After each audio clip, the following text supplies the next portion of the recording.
Welcome to the Catastrophic Comeback Podcast with American injury lawyer Clark Speaks, helping you find hope, purpose, and joy after a catastrophic injury. Okay, welcome back. We're continuing our conversation with Dan and with Sarah.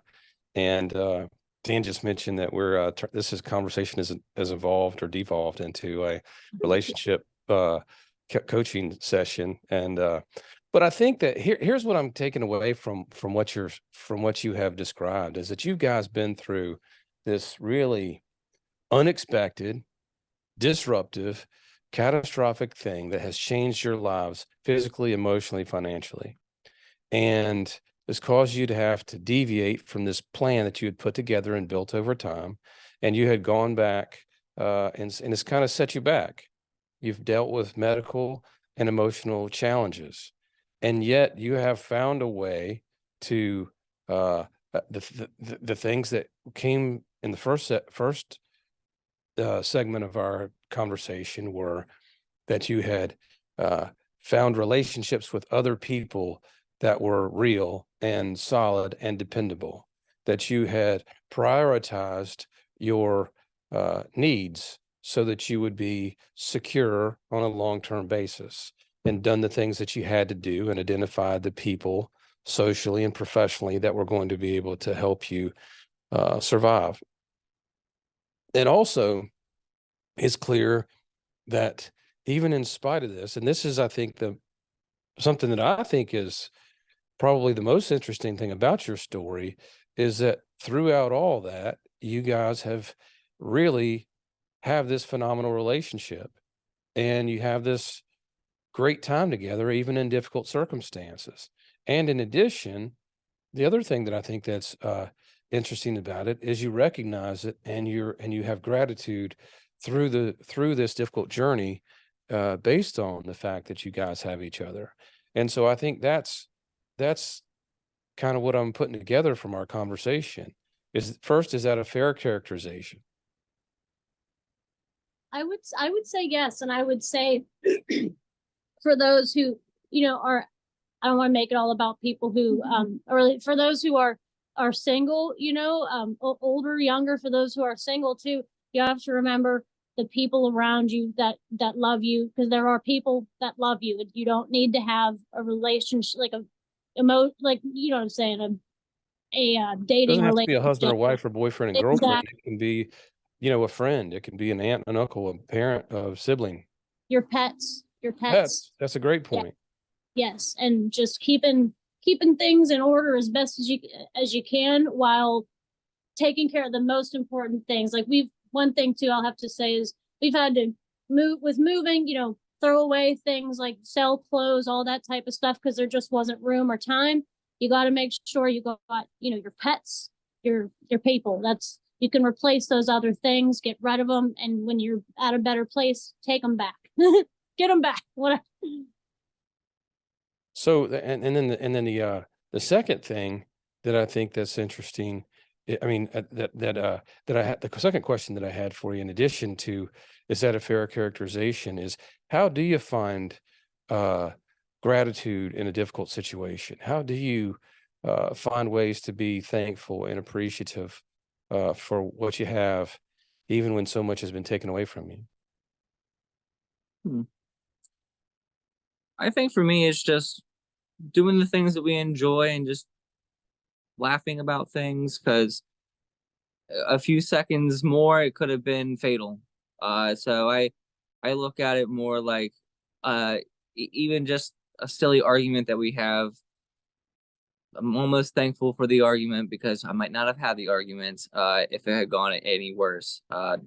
Obviously, I like the laughter part more than the argument part, but that's how I always focus on it. Like, borderline got lucky by a few seconds, and you can't take that for granted. You just got to enjoy everything that comes your way, even the really bad things that we deal with. The fact that we're together makes it worth it. And I would say, yes, definitely, just the fact of, that you're waking up and you're moving on to the next day. Things like sitting on the porch looking up at the sky, seeing things like that, and knowing, like for me, it hit me. I was like, I've never even been pulled over. Like, I'm a great driver, and everybody, it's not your fault. And it's like, but if I had hold on just another moment, but it's not my fault. And I had to take a long time to accept that, and then to recognize that, it really wasn't my fault. And I just, the things to look forward to: you have your pets, your family. I have a sister who's younger than me, and just a lot of what's helped me is continuing on for those around me, even when I've felt like, why am I here? What's the point? You still get up every day because you're going to keep moving forward. You have to keep moving forward. You have to keep getting up if it's going to move forward, and think about the ones that you love and the things that you do enjoy, and getting those things. But be like defiant, like if you're, when you're angry with the world or you're angry with things going on, do something about it. If you can, don't stop until you can get to the point where you need to be, where you're safe, comfortable, happy, and don't ever stop. And if you're single, by yourself, do the same thing as well. What were you going to say, Dan? I was going to say, just never quit until you've exhausted any and all opportunities. And the more you're hunting, the more you're going down all of your resources, more resources pop up. You're going to walk into a lot of dead ends on the way, but you can't let that bother you, because there's more paths that you have to go to. You can never stop. That's tenacity. That's what you got to be. Well, so it sounds like finding sources of strength and sources of motivation is an important part of this. You guys have mentioned your relationships with family, friends, your relationships with each other, and then using whatever kind of tools, internal or otherwise, in order to find motivation and strength, whether it's, kind of psyching yourself up, making yourself angry, being defiant, saying, fake it till you make it, that sort of thing. What other sources of strength are there? The things that occur to me that you've mentioned relatively frequently during our conversation. One is pets, and two is music. Are those sources of strength for you? And for example, later in the show, we'll have, if we in this series, we'll have we've already had an art therapist. We'll have a music person. If I can find somebody to talk about music therapy and how that might be beneficial, we'll find. We had a pet therapist that lined up. I'm not sure if that's if that person has had some scheduling difficulties, so I got to find somebody else. But I want to find other sources of strength that people might be able to use to help them get the motivation and the strength that they need to get through these types of situations. What are some of the things that you guys have used as, in addition to what you've already described, pets, music, other things that might have been helpful to you? So I like to play a lot of video games. That's always been something that I've always just poured a lot of hours into my entire life. I'm sure it's annoying for Sarah, but it's something that's always helped me. Just to lose yourself in that type of environment, kind of like refreshings. It gets your mind off of some of like the worst things that are going on just for a little bit. We also have friends. We have like big game nights where we will play different board games. We order food, or we even have people make a lot of food, and it's a wonderful time. We have Dungeons and Dragons night like once a month. It's just a good time to relax for even just that one afternoon, that one day, and not have to think about real life for a little bit. So that's probably the easiest thing for me. We also watch a lot of movies. Movies really help us a lot too, or at least they help me significantly, because you can watch even the more like fake movies, the ones that obviously could never happen ever. You could still grab something out of it. There's a lot of symbolism, a lot of that, and you can find that meaning and apply it to your own life. And I think that also really helps in those situations. Like you said, music is wonderful. I would 100% recommend music for anyone in this type of situation. All kinds of genres too. Even a genre you may not like right now. Like it might speak to an emotion that you're feeling, and you can't release that feeling until you hear something like that. And even if you don't really like the song, maybe the emotion that it derives out of you is beneficial. So I would highly recommend that. Art, I'm terrible at drawing, but I even sitting down and attempting to do a color book, it'll just take your mind off of things for just a little bit. You're focusing your attention on something more enjoyable, relaxing. It does help significantly. I would say, yes, I agree 100% with that. And like even things that you don't like right now, or you're not sure if you're going to like, and things are very different for people. I know, and with certain things, you just want to make sure you don't get too, extreme into it, because then things can start where you're just overwhelmed. But, cooking, even exercising, yoga, like Dan said, music, art, gardening, going out and doing that. Just picking up an instrument if you have one and playing, doing whatever with it. I play a harmonica, just sit out there and play the blues. And one thing too I enjoy, like, since I can't get out of the house too much, one thing that helps me is just, taking care of the animals, taking care of the house. It's nice when you have, your safe space, your home, this is your nice place. I don't necessarily, unfortunately, feel that way about this house. So that's a bummer, but that's definitely helpful when you do have that, and trying to push that help along. And one thing that's been like, cleaning. I really enjoy like cleaning and scheduling and putting things forward. The idea of like, even you can make the difficult things more fun, like when you're dealing with like analytical things, when you think about, okay, well, this is going to help me get here, and I enjoy that type of stuff. So things that can be helpful and things that are just for fun. And sometimes too, it's ideal, you need to just vegetate, sit on the porch and stare at the stars, sit on the floor and, have some music on, and you're just sitting there in the silence, So it sounds like it's more about making a conscious decision to find the joy in life than it and being intentional about finding joy than it is necessarily about your particular circumstances. And so let me ask you this. Okay, so you guys have mentioned movies, songs, games, pets, those kinds of things. Can you give me, an inspirational song from this time in your life that you found, that you connected with, and a movie that you enjoy, that helped get you through something, a video game that you like to play, some other kind of activity that might be of benefit to somebody else? I'll let you go, Dan. You go first.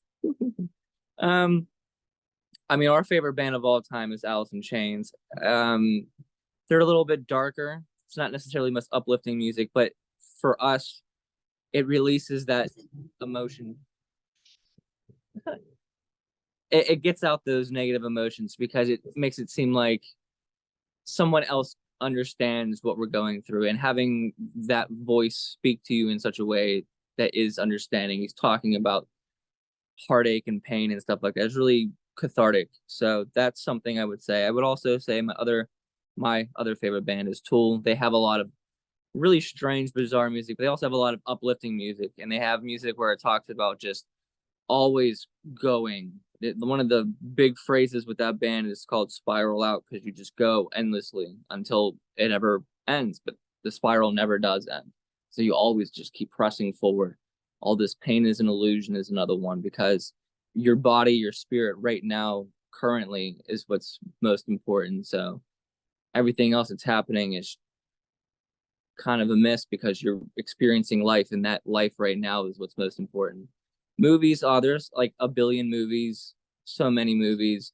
we really like horror movies. They don't really necessarily are the best for uplifting type of stuff, but we like watching movies enough to where we like to talk about like how did they did the CGI or how they did the practical effects. So we kind of dissect the movies a lot more, and that makes it more enjoyable for us because we do watch some movies.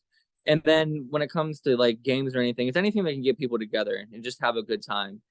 Some people play games very casually, and those are great too. Some people play them a lot more competitively, and if you're those type of people, then that's also really fun to do as well. So I can't necessarily name a game. There's too much of a variety of them, just like movies. But music, I would definitely say Alice in Chains if you want to have someone cathartically speaking to you in a way that makes you understand that he understood pain that you're going through as well. But any type of music that speaks to you in whatever way, don't ever go out of your way and listen to Alice in Chains because I recommended it. I mean, I would disagree with that. I would say go out of your way, but yes, Alice in Chains. We love band 311. They're a rock reggae band, so you know that's kind of the other side of things, and they sing about fun things, but also pushing forward. There's a song called Beyond the Gray Sky that's about a friend that they lost and just moving forward beyond that. And with like Alice in Chains, there's that Nutshell, everybody knows that one. Don't Follow, Shame in You, those are our favorites. Very powerful. And then the other music I love is honky tonk and square dancing music and sad stuff from the 30s. So I listen to a lot of Johnny Cash, old Hank Williams. My favorite Western song is Lost Highway by old Hank Williams. And it's a very somber, just somber, sad, and it takes you to a different time period and a different lifestyle too.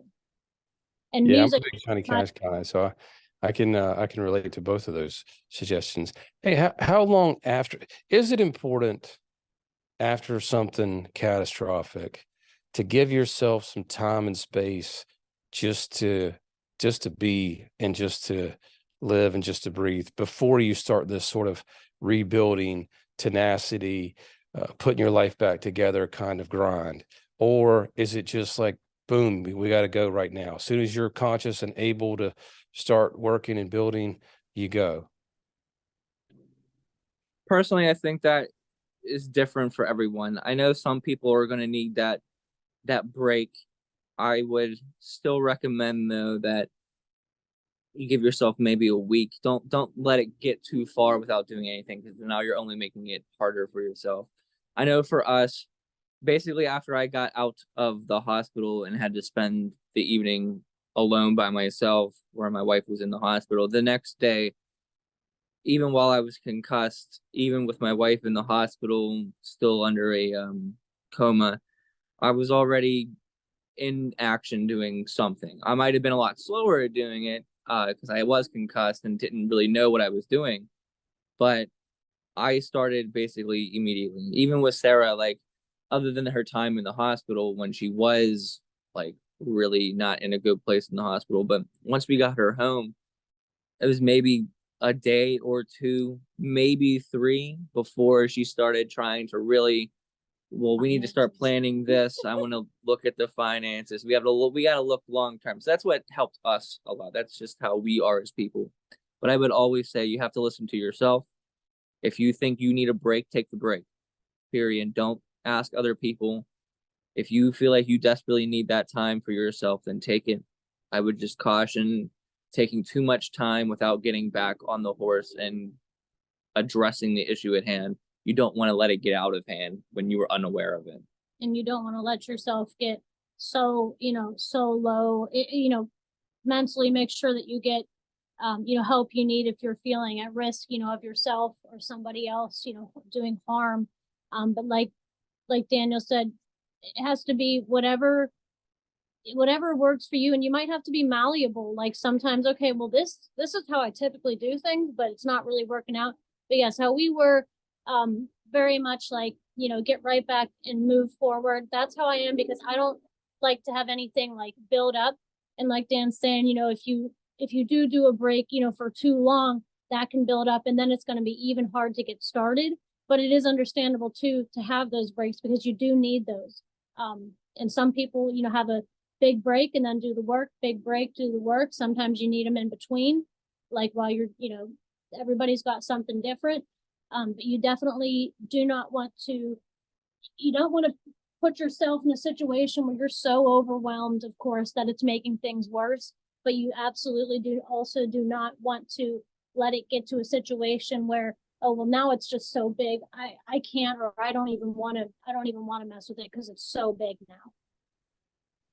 So were there times during this process of recovery, of healing, of coming back, where you felt like there was a setback, and then so it sounds like that there was physical setbacks for sure with seizures and other types of injuries in the recovery process, but it also sounds like you guys, you know, very quickly, sort of, at least emotionally, got up, shook the dirt off, and started taking steps towards, you know, your goals of rebuilding your situation. Were there times when you had, like, emotionally, you had a setback where you're just like, I don't know if I can do this, and you did feel like giving up, or was it always, you always had that inner confidence, that inner drive to get through it and get over it and get back to where you wanted to be?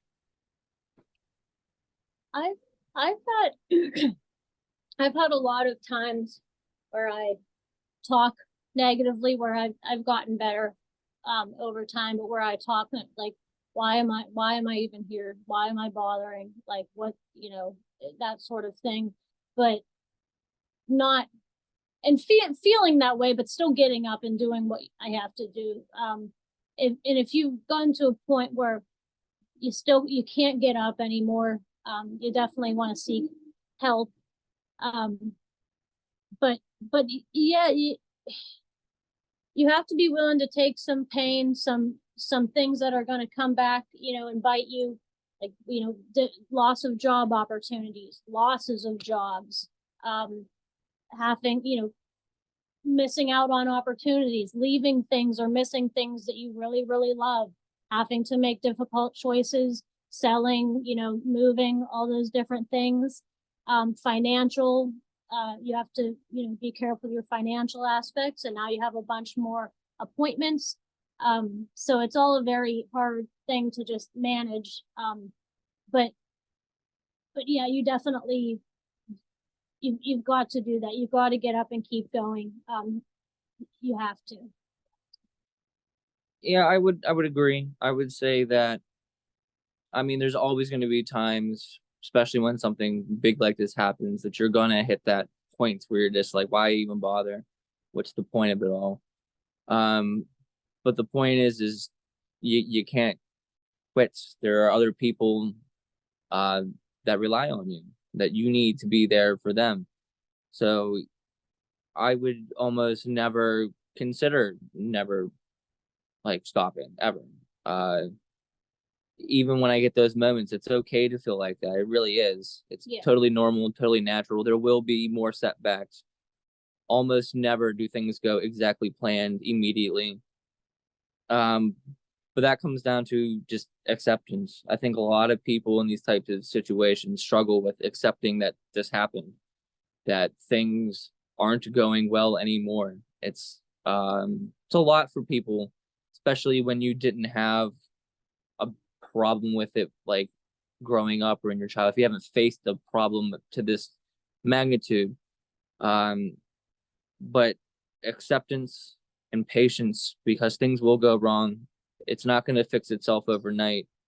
You have to have those two things, are probably the most important things for myself personally during this whole ordeal. I had to accept what happened with not just me, but with Sarah as well. I had to accept that we had to, you know, move from North Carolina back to Pittsburgh, that we threw away basically everything that we were starting to build there to rebuild again in a place that we didn't particularly care to be in again. But I didn't let any of that bother me. Yeah, it sucks. It was awful, but I look at the long term, the picture of it all, the patience. We need to get Sarah more help. So we moved back to Pittsburgh so that I can get people, our families are from here, so we can get more people behind us. there's a lot more opportunities for different hospitals. So if something was to go wrong again, there's a lot of hospitals in this area. It's a very big area for that type of stuff. So it just was the smart decision. So that's why we did it.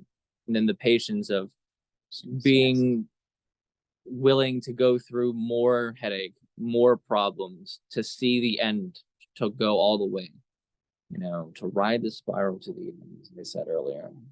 And I do want to say too, just for the importance of it, I know Dan and I talk a lot about just our relationship and for others, like wanting to be there for others as well. But it's also important to mention, for anyone, for people who are by themselves, for anyone in general of any age, that you have value as yourself too. So it can be helpful, when because you're going to feel like Dan said, like that, like, why am I even doing anything anymore? You have to sit there, even if it's like writing stuff down. You do have value, you have importance, you have a reason to move forward always. So it can be helpful to write those things down. Like I said, definitely see therapy, but remember to not ever lose that value for yourself. It might go down really low, but you have to build it back up. You can't lose that completely, or you're going to have even worse of a time. And you will always have someone. You may not even think about them off the top of your head, but you will always have someone rooting for you.